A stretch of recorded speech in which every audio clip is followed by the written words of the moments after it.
realize the world's bigger than what you think it is, and that a small thing you might do someday could translate into something very big. It does make your worldview very black and white.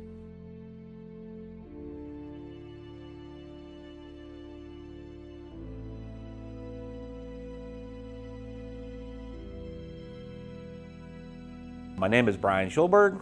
I was born in La Crosse, Wisconsin, November 15th, 1970. Lived in a small town in Ohio. It's called Elyria. It's about a little outside Cleveland. I always remember going to my grandparents' house.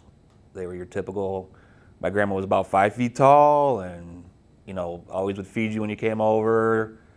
My grandpa was very, woodworky, mechanical, always building something. I just remember spending a lot of time there. Then they moved to Wisconsin, going up there a lot. They lived in Tomahawk, which is way up north of Wisconsin. And I remember going up there a lot when I was a kid, spending summer up there with them. I went to a little tiny private school. It was called Open Door Christian School. It was a little tiny private school. When I started going there, it was only kindergarten through 3rd grade. And I think there was a grand total of 80 kids that went there. When I graduated, it was K through 12, and my graduating class was only 70 people, I think. When I graduated, just for the fun of it, I applied to every single school in Ohio that I could, just to see if I get accepted. Why not? But I got accepted to University of Toledo, so I was going to take engineering. So I already been accepted, paid the first year, and off to college I was going to go, which I did actually go. Did the year of college, and that didn't go real well. A little too much partying, not a lot of studying. When you got a 2.0 GPA, they don't really want you back.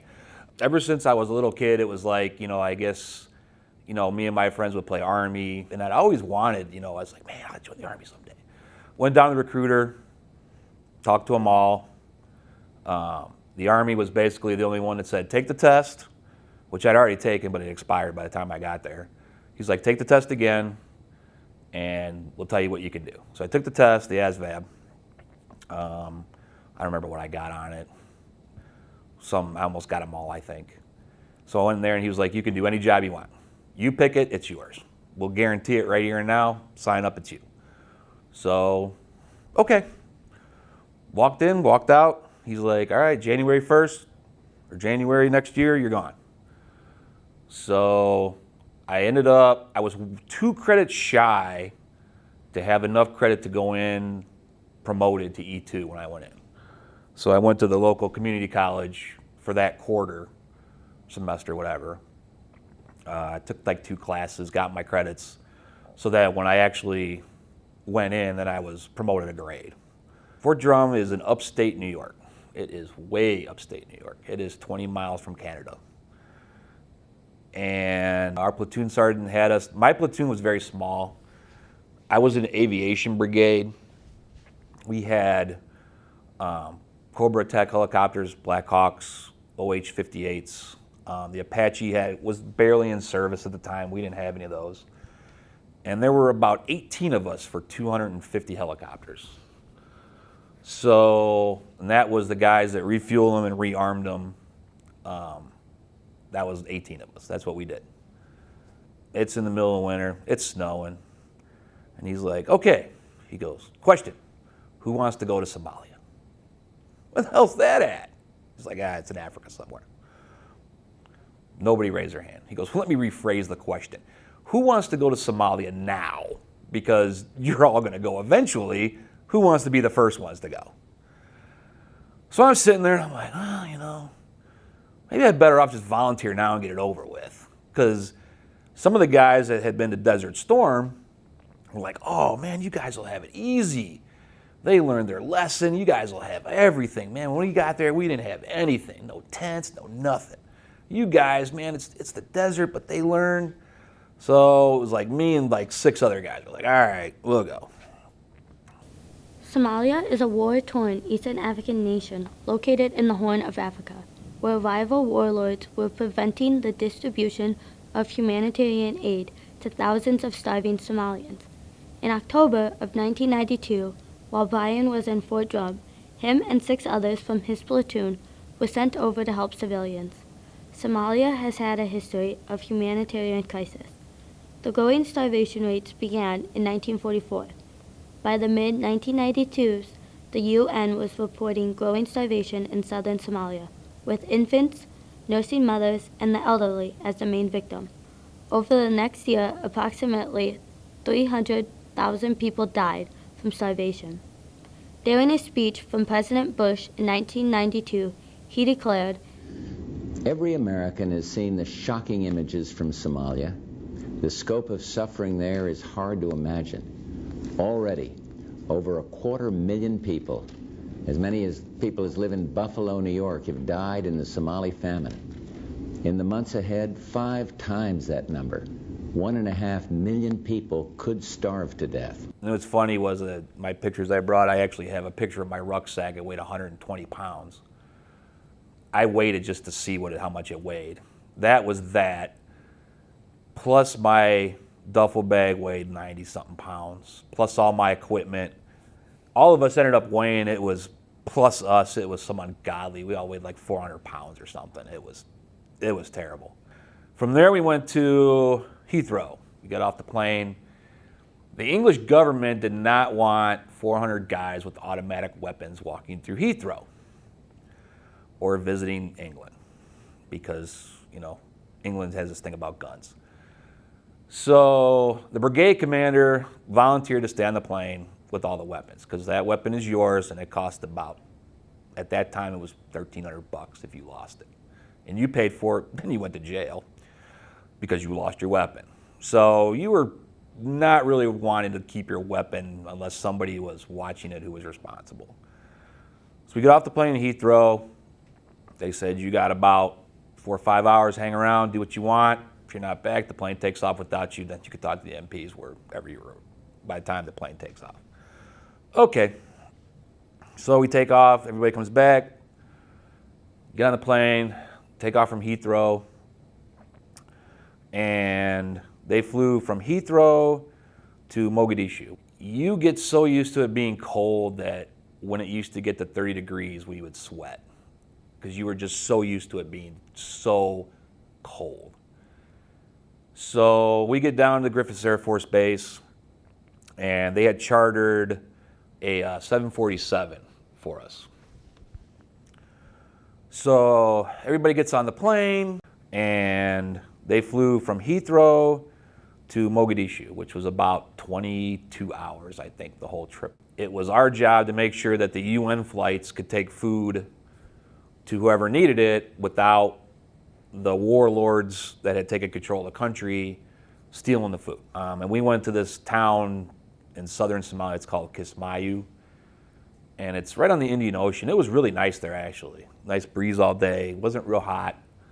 It was an old Russian air base, and it was just abandoned. There was nothing there. There was jets laying around, been stripped, tanks, guns. The Russians had just left. I remember driving though, and we're driving, and you pass these fields that were just miles, and there's like these little mounds everywhere. Hundreds of them, thousands of these little mounds. They're only about yay high off the ground.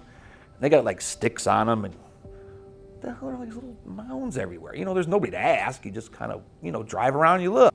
We had stopped someplace, and somebody's like, "Hey man, you saw little mounds everywhere?" And everybody's like, "Yeah. What the hell is all these little mounds?" And, and like I said, at this time you really don't know what you're doing, so it's kind of like, I guess we're feeding people, like I said. So come to find out, probably a month into it, the little mounds were actually people who had died. The ground was so hard they couldn't dig like a grave. So basically they scraped the sand up on top of them, put some sticks on them, and that was it. That's what all those little mounds were. So you find this out, and you're like, wow.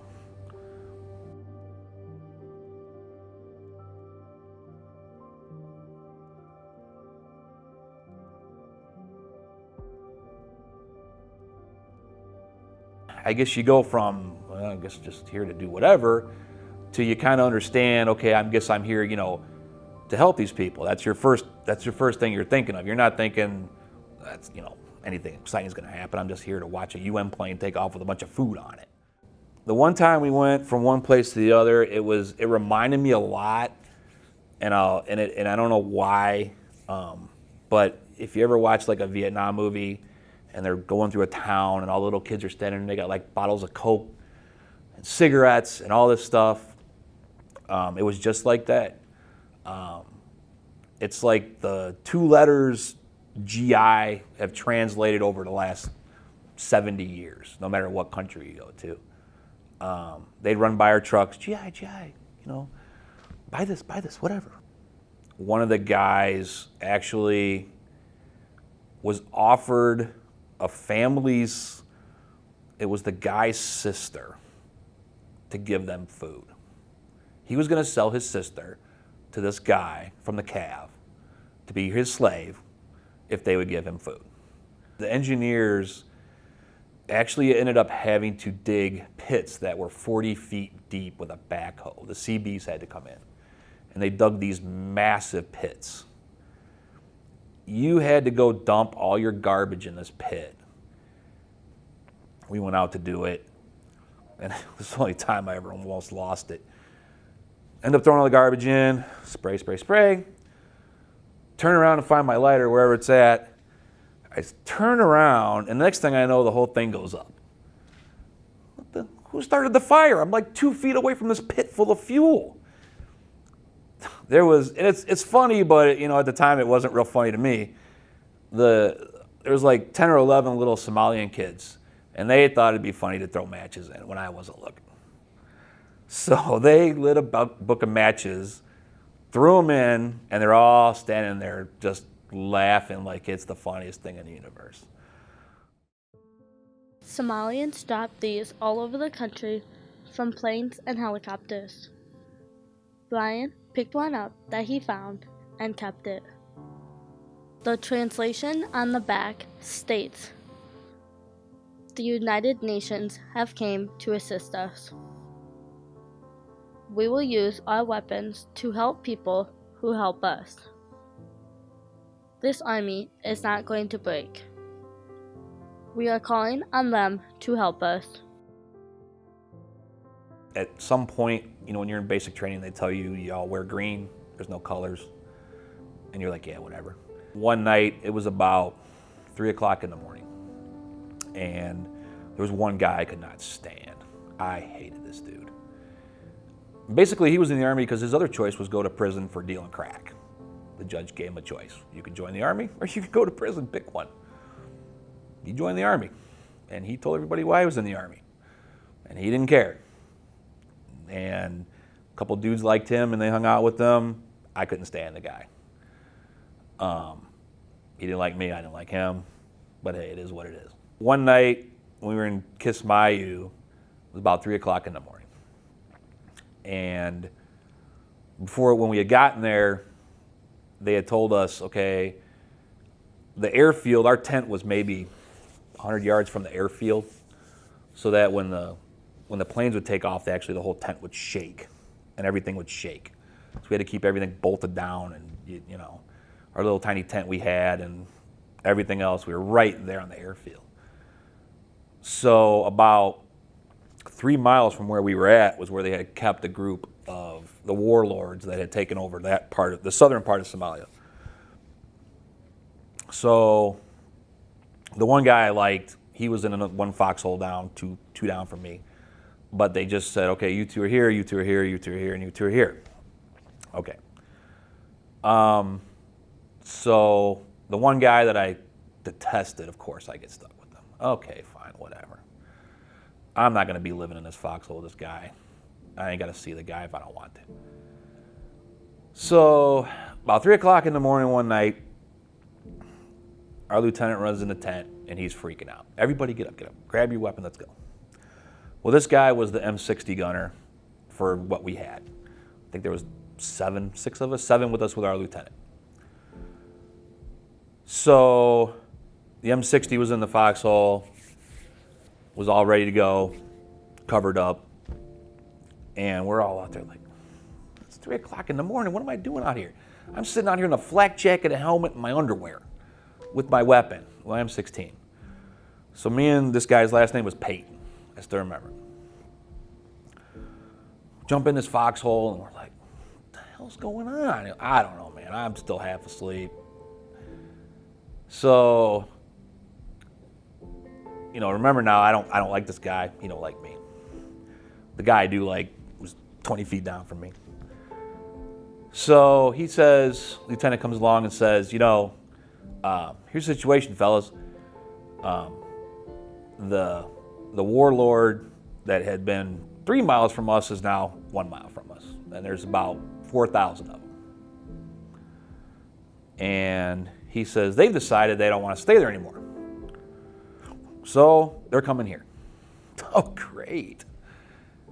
He says, so basically,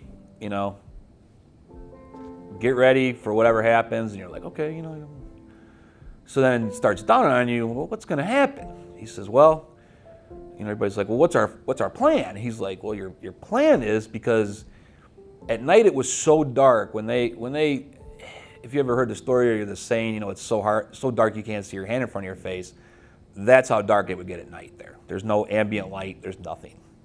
And when there was no moon, you literally could not see your hand in front of your face. That's how dark it was at night. And this was a night like that. And he's like, well, here's the downside, fellas. He's like, if any of you get up and run, if they end up showing up and we fight them, the cav will shoot you because it's so dark. They've been told anybody they see moving is the enemy. So they're just going to shoot. So if you're overrun and you got to go, you might as well take them with you because if you get up and run, the cav's going to shoot you. There's no retreat. So you're in this foxhole at 3 o'clock in the morning in your underwear and a flak jacket thinking, are you serious? I'm going to die in a hole in the middle of the desert at 3 o'clock in the morning.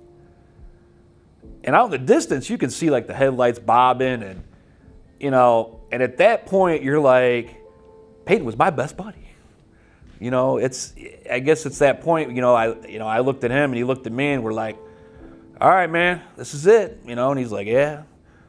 He's like, kind of sucks, but, it's been real, man. Yeah, and it's that 1 minute that you're like, I'm going to die in this hole with this guy who I've never liked, who's never liked me, but at that one particular point in time, that all goes away. I would have done anything for him. So they got within, it was, I don't know, maybe, I think it was about 600 yards from the airfield. And they decided to stop. So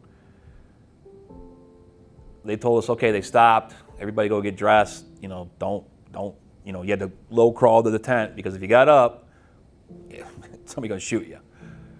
So you go get dressed, and we had the radio on, and you heard the commanding general of the UN forces were telling them, okay, look, you need to go back. If you don't go back, bad things are going to happen. I got out, and since I moved back to Ohio, and I actually ended up going back to the University of Toledo.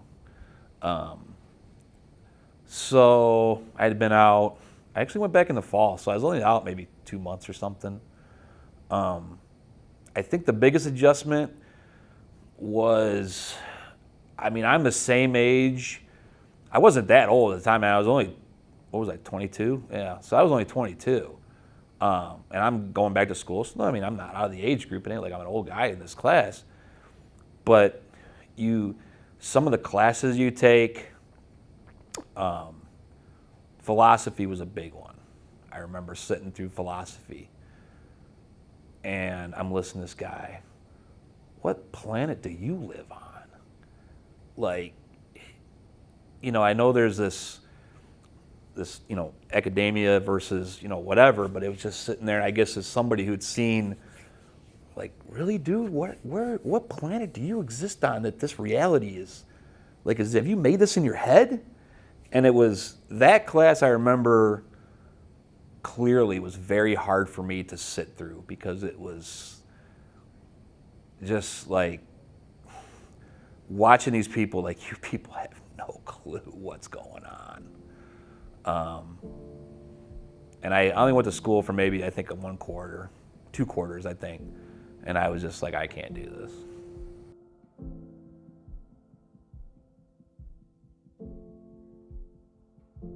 I think, the biggest takeaway from the whole thing, and I know this sounds callous, and I'm sure you guys have heard it maybe from other veterans. When I came back, and this is a literal statement, and I can say this straight-faced, I could have watched a busload of kids drive off a cliff, and I wouldn't have batted an eye. Sucks to be them. You become so calloused and hard because if you don't, I saw guys have nervous breakdowns. A couple guys put a bullet through their head. They couldn't, when you're there and you see the helplessness and you're there and you're like, what am I doing here? It's not like, and it reminded a lot of guys of Vietnam. I'm here and these people are trying to kill me. I'm just trying to feed you. And they just want to take a shot at me. And it's, some guys just, it was either that or you're going to eat a bullet. You saw these people just, like I said, the little mounds, and you realize they're, this is, hundreds of millions of people. And, all I'm here to do is help you. And you want to kill me. And it's like, that's, so you come back, and it's very, I guess it's eye-opening. That's why to this day, I guess maybe I have a very dim view of people who complain because you want something to complain about, I'll take you somewhere you can complain. You have nothing to complain about. You're not burying your kids out back under a mound of dirt because you can't dig a hole. You aren't trying to feed your baby because you don't know where the next meal's coming from type of thing. And so when you see that every day, you get very hardened and calloused. And I literally could have watched a busload of kids. Oh, well. And it took me years to not be like that. And you could probably ask my daughter, I'm still kind of like that. I live in a very black and white world after that. I guess it makes you see everything in black and white because there's no gray area. It's either you're alive or you're dead. To this day, I think that, what we try to do was, you can never, I don't know how you could ever say I tried to help feed people and it was wrong. I think if you had to take anything away from it, and it's something that, if anybody ever asked you, I think that a lot of people, went through a lot of stuff to try to help other people that, if anybody would ever ask you to help or be kind, think, maybe it takes a few minutes out of my day, but would you die to help somebody eat? Would you give up everything to make sure people didn't have to bury their family under a mound of dirt? So I think just, realize the world's bigger than what you think it is, and that a small thing you might do someday could translate into something very big, that for the rest of your life you could say, I helped. Take a minute out, open a door for somebody, say please, thank you. Somebody drops something, pick it up. I just think it doesn't necessarily have to be anything that big, but just overall, if 20-year-old kids can go to another country and do all that to help feed people, you could take 2 minutes and open a door for somebody. Or if you see a homeless person, give them $1, you know. I'd say that was probably the biggest takeaway. I originally took vet doc because my sister, who had taken the class last year, and a few of her friends that have previously taken the class told me about it, and they tried to talk me into taking the class. And I was originally on the fence about it because I saw how much time and work they put into it and how much stress it put on their shoulders. But after going to the vet doc football game and the pasta dinner and the gala, I decided I wanted to take it, and that it was just like a really good thing for the community, and it was a really selfless thing to do, and my way as a student to give back. This class has affected me by helping my work ethic be a little more consistent and dedicated, and it's taught me that if I work hard for something and I really want it, not to settle and just to keep trying and not give up until I get what I did want and what I imagined. It's also taught me that to be a little more open-minded and how to be a little less selfless.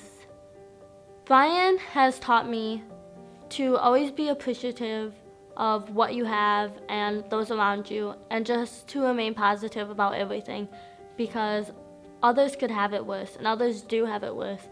And he just always has a good attitude about everything, and he's just taught me to be carefree and to live every day to the fullest and be appreciative of what I have, and if I can in any way to give back, no matter how small or big the gesture is, just to give back.